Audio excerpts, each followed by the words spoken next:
Well, new arguments on both sides today in the Second Amendment fight that has been raging ever since 26 innocent victims, including 20 young children, were murdered. President Obama today standing by his call for stricter gun control laws. John Lott is the author of More Guns, Less Crime. And Lori Haas is a member of the Coalition to Stop Gun Violence and Virginians for Responsible Gun Laws. The only goal with this segment is to have an honest debate about what's really likely to happen if we tighten the gun control laws and whether we need to focus on more than that. John, I know you believe that when we tighten the gun control laws, it's law-abiding citizens who get pinched, not the would-be bad guys. Explain.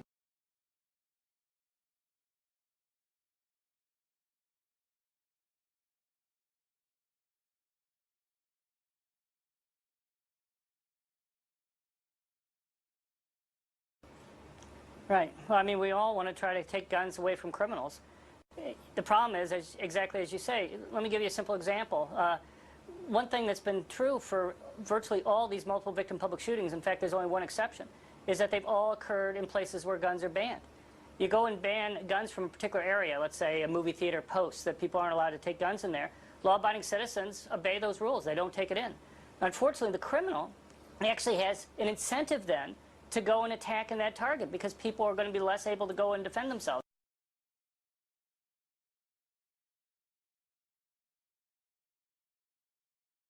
So the simplest way to think about it is, let's say, God forbid, a criminal was stalking you or your family. Would you feel safer putting a sign on your home that said, "This home is a gun-free zone"?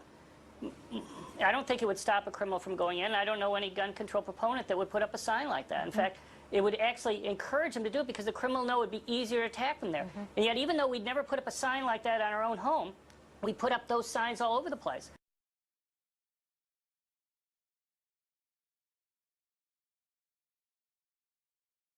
If these attacks were random, then we should have 98 or 99% of the multiple victim public shootings should be in places where guns are allowed. Instead, they're virtually all occurring where guns are banned. I want to get Lori to weigh in. Lori, your thoughts?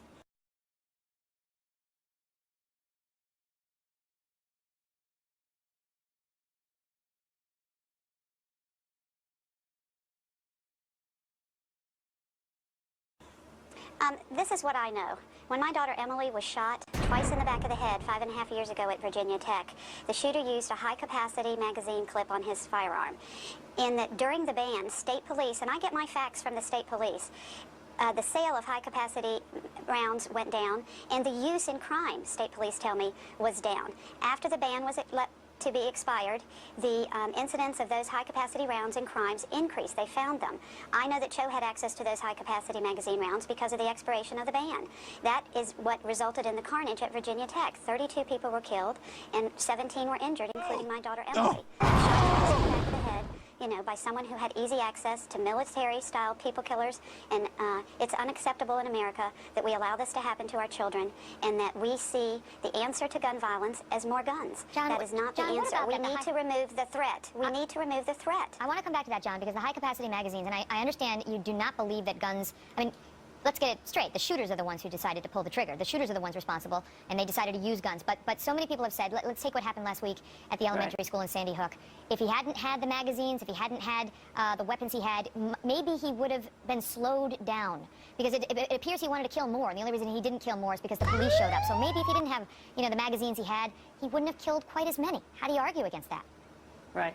Well, I mean, guns make it easier for bad things to happen. And look, the big thing... That's exactly right. So you... Hold on, let him finish. That's exactly right. Let him finish. I'll come back to you. Go ahead, John. Thank you. I'm sorry. But they also have benefits in terms of protecting people who are being threatened by crime.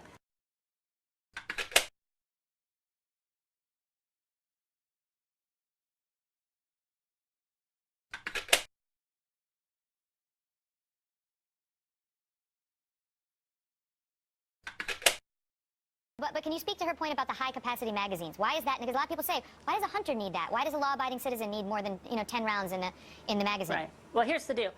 Once a gun can accept a magazine, it can accept a magazine of any length. And we tried banning magazines here above a certain size with the assault weapons ban.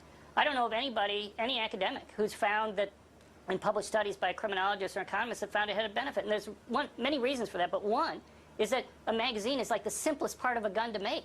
It's just a metal box with a spring in it.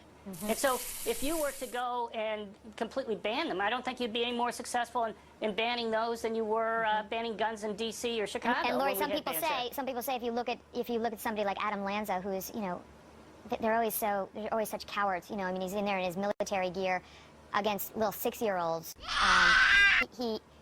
No one was going to come after him. You know, they were little babies, so he could have had all the time he needed, you know, to kill. Is what his actions are unacceptable in American society. Let's just do what we can, and let's make attempts and efforts to make it more difficult for people who are severely mentally ill and suffer from violent tendencies.